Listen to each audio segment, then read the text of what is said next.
কোথায় আছে? আমার অভিষেক কোথায় আছে? আমি তো যাবো না আমার অভিষেককে ছেড়ে। আমার অভিষেক কোথায় আছে? আমার অভিষেক কোথায় আছে? আমার অভিষেককে ডাকো তোমরা। আমার অভিষেককে ডাকো তোমরা।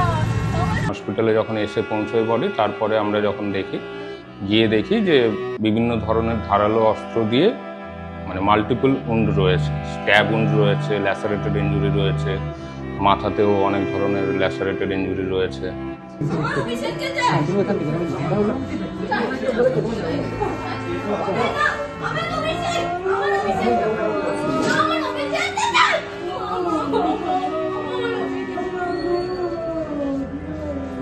ভাড়া বাড়ির ভেতর থেকে রহস্যজনকভাবে উদ্ধার হলো কেশিয়ারির ব্লক অফিসের গুরুত্বপূর্ণ এক কর্মীর রক্তাক্ত দেহ। ঘটনাকে কেন্দ্র করে চাঞ্চল্য ছড়িয়েছে এলাকায়। জানা গিয়েছে, পশ্চিম মেদিনীপুর জেলার কেশিয়ারি বিডিও অফিসে অ্যাকাউন্ট কাম হেড ক্লার্কের কাজ করতেন অভিষেক গাঙ্গুলি। অফিসে বড়বাবু হিসেবেই পরিচিত ছিলেন অভিষেক গাঙ্গুলি। ব্লক অফিসে অ্যাকাউন্ট কাম হেড ক্লার্কের কাজ করলেও থাকতেন কেশিয়ারির ভবানীপুর এলাকার একটি ভাড়া বাড়িতে।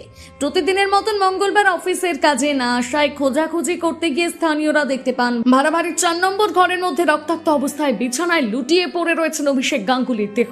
পরে খবর দেওয়া হয় পুলিশে। ঘটনাস্থলে কেশিয়ারি থানার পুলিশ এসে দেহ উদ্ধার করে নিয়ে যায়। পুলিশ সূত্রে খবর, দেহের মাথা এবং গালে ক্ষত চিহ্ন রয়েছে। তবে রহস্যজনক এই প্রাণহানির কারণ নিয়ে তৈরি হয়েছে ধোঁয়াশা। গোটা ঘটনার তদন্ত শুরু করেছে কেশিয়ারি থানার পুলিশ। ঘটনার কারণ জানতে দেহ ময়না তদন্তে পাঠানোর তোড়জোড় শুরু করেছে পুলিশ।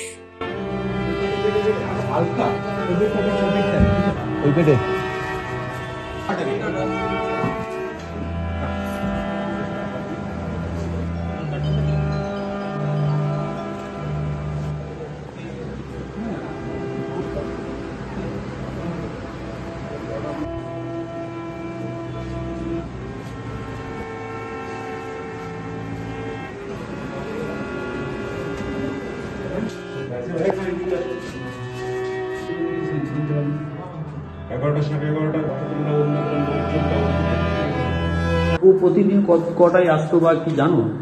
সকালে আসতো, দিয়ে তো উনি ডিউটি যেতেন প্রায় 11টা নাগাদ। হ্যাঁ, হ্যাঁ। কি করতেন ও জানো? ওটা অফিসে জব করতেন, এটা জানি। মানে কোন অফিস? ভিডিও অফিসে পঞ্চায়েত অফিস আছে না, ওইখানে হসপিটালের পাশে, ওইখানে কাজ করতেন কিছু। ও ভিডিও অফিস। হ্যাঁ, স্কুটি নিয়ে যেতেন, দিয়ে রাতে আসতেন আমরা বিকেলটাতে আসতেন। হ্যাঁ, মাঝে মধ্যে উনার বন্ধুরাও আসতেন এখানে। আচ্ছা, বেশিরভাগ দিন এটা লক্ষ্য করেছি আর কি। তোমার নাম কি ভাই? ভবতার মানতো, বাড়ি ছাড়বেন। কোথায় থাকো তোমরা? আমরা এই রুমেই থাকি। আচ্ছা, পাশের রুমে কোনো কি ঘটনা ঘটেছিল কালকে রাতে বা কিছু জানো? না, পাশের রুমে সেরকম কিছু ঘটনা তো ঘটেনি। কাল রাতে আমরা 11টার সময় এরকম ঘুমিয়ে পড়েছিলাম। ওর আগে কোনো ঘটনা তো ঘটেনি। তারপর সকালে উঠে আমরা রেডি হয়ে কলেজ চলে গেছি। এসে কি শুনলে? এসে এইখানেই ঘটনাটা শুনলাম যে একজনকে মারা হয়েছে। যে থাকতো তার সঙ্গে পরিচয় ছিল? না, সেরকম কোনো পরিচয় ছিল না ওর সঙ্গে। কতদিন ধরে থাকতো সে? আমি আগামী 6 মাস ধরে আছি এখানে। ও হয়তো এই 1 মাস হলে এসেছিল। মানে যে মারা গেছে? হ্যাঁ। কে কে থাকতো তোমরা? কতজন থাকতে? আমরা এই রুমে আমি আরো এই দুজন থাকতাম। দুজন। আরো এখানে আরো কতজন থাকে? ওই পাশের রুমতে 5 নম্বর রুমে, ওখানে 3 থেকে 4 জন দাদা থাকে। আর আর ওইদিকে রুমে আমাদের, তার পাশের রুমেই? হ্যাঁ, এই 5 নম্বর রুমে। আচ্ছা। আর এছাড়া ও সাইডে যে রুম আছে ওদের সঙ্গে আমাদের কোনো এত নেই, আর যাই না ওদিকে। আমি তো কলেজ গেছিলাম, কলেজ থেকে এসে আমি তো ওখানে ঢুকতেও দেয়নি পুলিশ। আর আমি বডিও দেখিনি, কারণ ওরা বডি প্যাক করে তারপর নিয়ে গেছে। দেখুন, আমাদের হসপিটালে থানা থেকে পুলিশের সঙ্গে একটা বডি আসে, যে বডিটা ব্রড ডেড। এবার আমরা যখন হসপিটালে এসে পৌঁছয় বডি, তারপরে আমরা যখন গিয়ে দেখি যে বিভিন্ন ধরনের ধারালো অস্ত্র দিয়ে মানে মাল্টিপল উন্ড রয়েছে, স্ট্যাব উন্ড রয়েছে, ল্যাসারেটেড ইনজুরি রয়েছে, মাথাতেও অনেক ধরনের ল্যাসারেটেড ইনজুরি রয়েছে। তো যেটা দেখে মনে হলো যে রাইগর মর্টিস অলরেডি হয়ে গেছে, মানে অনেকক্ষণ আগেই মারা গেছে পেশেন্ট। তারপরে পুলিশ ওটাকে নিয়ে আসে। আমরা এখানে দেখে আমাদের যেটা করণীয়, যে জিনিসগুলো করণীয়, আমাদের যিনি মেডিকেল অফিসার আছেন আজকে ডিউটিতে, তো উনি পুরোটা দেখে যা যা ইনজুরি রিপোর্ট তৈরি করা বা পোস্টমর্টমের জন্য পাঠানো, ওই যে প্রোটোকল রয়েছে আমরা প্রোটোকল মেনেই সমস্ত জিনিসগুলো করছি। ওটা আগে থেকে বলা মুশকিল, তবে যতটুকু দেখে মনে হচ্ছে যে এইভাবে সেলফ ইনজুরি হতে পারে না, মানে নিজে থেকে করতে পারে না। এই ইনজুরি যে পরিমাণ ইনজুরি রয়েছে, এই পরিমাণ ইনজুরি নিজে থেকে করা কখনোই সম্ভব না। একাধিক চিহ্ন রয়েছে, একাধিক মাল্টিপল উন্ড রয়েছে। কি নামটা পেশেন্টের নাম অভিজিৎ গাঙ্গুলি, বয়স? অভিষেক গাঙ্গুলি, বয়স 37 ইয়ার্স, মানে অ্যাপ্রক্সিমেট। বাড়ি হলো গিয়ে মেদিনীপুর, সম্ভবত মেদিনীপুরের কি গঞ্জ একটা জায়গাটার নাম, যাই হোক মেদিনীপুর থেকেই আসতেন। এখানে বিডিও অফিসে বড়বাবু হিসেবে পোস্টিং ছিল। এখানে সম্ভবত 2 মাস বা 2.5 মাস আগে এখানে কোনো একটা জায়গাতে, যেখানে ঘটনাটা ঘটেছে ওনার বাড়িতে, মানে ওনার বাড়ি বলতে ওখানে ভাড়া ছিলেন আর কি, ওই অবস্থাতেই ঘটনাটা ঘটে, যতটুকু আমার কাছে ইনফরমেশন রয়েছে। কোনো উচ্চ পদস্থ জায়গায় যাওয়ার কোনো পরিকল্পনা ছিল? মানে আমি যতটুকু শুনলাম যে রিসেন্ট একটা প্রমোশনের ওনার একটা মানে রয়েছিল, মানে খুব শীঘ্রই একটা প্রমোশন উনি হয়তো পেতেন। ঘটনাটা আমরা শুনেছি, শোনার পর যেখানে ভাড়া থাকতো সেখানে আমরা গিয়ে দেখলাম, থানায় পুলিশ এসেছে, তারপর বডিটা হসপিটালে আনা হয়। কি শুনেছিলেন বা কি দেখলেন? মানে খুব রক্তাক্ত অবস্থায় পড়ে ছিল আর কি। তার রুমেই?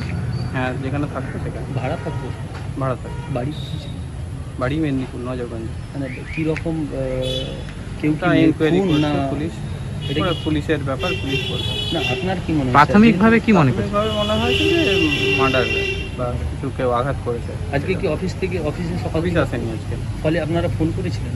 হ্যাঁ, ফোন করেছিলাম, ফোন সুইচ অফ ছিল। তারপরেই কি তদন্ত মানে তারপরেই হ্যাঁ খোঁজ করে বাড়ির মালিক থানাতে ফোন করেছিল, থানা থেকে পুলিশ গিয়ে দেখেন ওনার বাড়ির কেউ এসছে? হ্যাঁ, বাড়িতে ফ্যামিলি ছিল। কি নাম তোমার? অভিজিৎ দাস। কলিগ? হ্যাঁ, কলিগ। মানে কোন পোস্টে আছেন আপনি? আমি পঞ্চায়েত সমিতি দিই। আর যে মারা গেছে সে কোন পোস্টে? আমাদের অ্যাকাউন্টেন্ট কাম হেড ক্লার্ক অভিষেক গাঙ্গুলি। সে কি কোনো পরবর্তীকালে কোনো উচ্চপদস্থ জায়গায় বা হ্যাঁ, জয়েন্ট ভিডিওতে প্রমোশন হতো। আচ্ছা, মানে আর কতদিন বাকি ছিল বা কি জানতে পারছি? ওটা তো ডিপার্টমেন্টাল ব্যাপার। বয়স কত ছিল?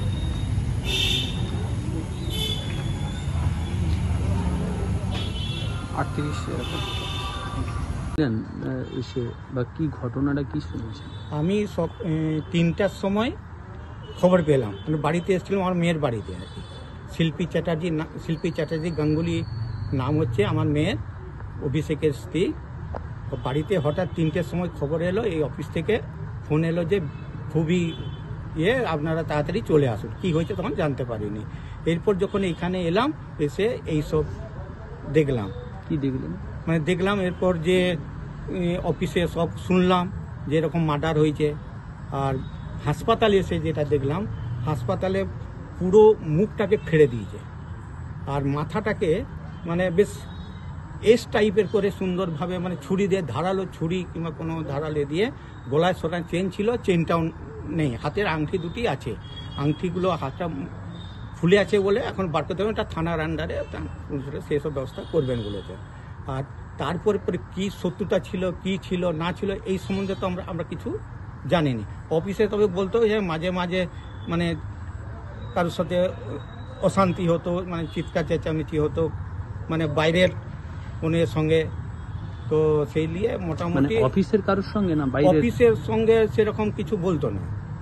হ্যাঁ, অফিস তো ভালো, মানে বিডিও স্যার নাকি খুবই ভালো হেল্প করেছে। আমার মেয়েও এখানে এসেছিলেন, তার সঙ্গে দেখা করেছেন, তার সঙ্গে ভালো ব্যবহার পেয়েছেন। হ্যাঁ, আর আগেও ভালো ব্যবহার পাবো বলে আশা করছি আর কি। মানে আর কি বলবো, যা এরপর পুলিশ যা দেখাশোনা করে যা অভিযোগ করবেন থানায়, যে সেইটা এরপর আমি ঘরে যে আলোচনা করতে হবে, ওর গার্জেন দিকে আরও জিজ্ঞেস করতে হবে। অভিষেকের গার্জেন বলতে মেসো আছে, মাসি আছে, যারা ওদের একটা ফ্যামিলির মধ্যে আছে আর কি। হ্যাঁ, দিয়ে এরপর তারা যা ডিসিশন নেবে সেই টাইপের অফিসের লোকেরা দিকে সঙ্গে কথা বলতে হবে, তারা যেটা বলবে। তবে হচ্ছে যে এর তো এরকম করছে, সে তো সাহস পেয়ে যাবে। তাকে তো হ্যাঁ সে তো সাহস হয়ে যাবে, তাকে তো এটা তো পাওয়া যাবে, যেহেতু ফোনটা পাওয়া গেছে, ফোনের মাধ্যমে পুলিশ চাইলে সব কিছু বার করে দিতে পারবে, আমার যা বিশ্বাস আর কি। মানে এটা কি কোনো আক্রোশবশত বা শত্রুতা? এইটা মনে হচ্ছে কোনো আক্রোশবশত কিংবা হয়তো ওই মানে একটু নেশা ভাঙ করতো আর কি। হ্যাঁ মনে হয়তো সেই মহলে বসে তাদের মধ্যে হয়তো হয়ে থাকবে আর কি।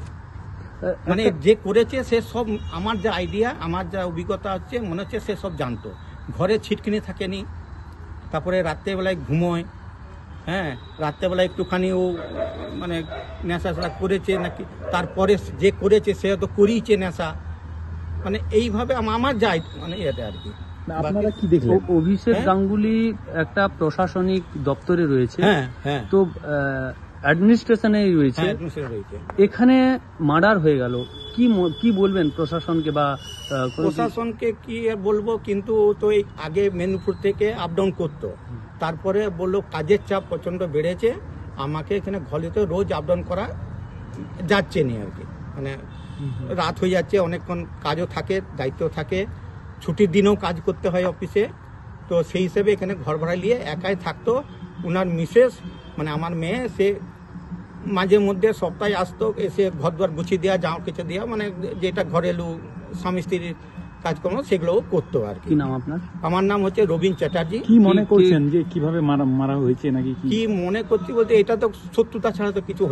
ভারতের সর্ববৃহৎ মণিপাল হাসপাতাল ক্লিনিক পরিচালিত made square diagnostic and polyclinic এখন আপনাদের শহর বেলদায় উন্নত মানের প্যাথোলজিক্যাল পরিষেবার পাশাপাশি আমাদের এখানে চেম্বার করছেন বিশিষ্ট ডাক্তারবাবুরা। রোগী দেখছেন doctor Sourav Mukherjee, gastroenterologist, attending consultant gastroenterology, Medica হাসপাতাল কলকাতা।